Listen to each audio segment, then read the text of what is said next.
Sports.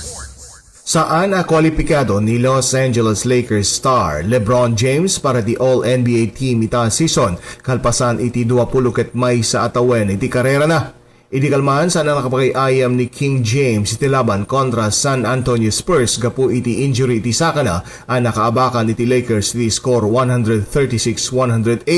Sigun iti agdama nga collective bargaining agreement iti NBA, masapul ang makayayam iti may sa player nga sana bumaba iti 55 nga games tapno kwalipikado iti kang runa na pamadayaw iti panaglipas iti season.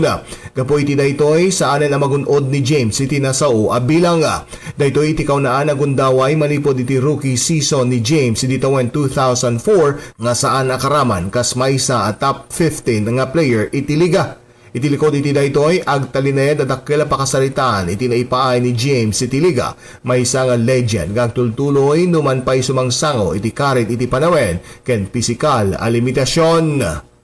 Para iti IFM Sports daytoy ni Idol Joey C. Tatak IFM.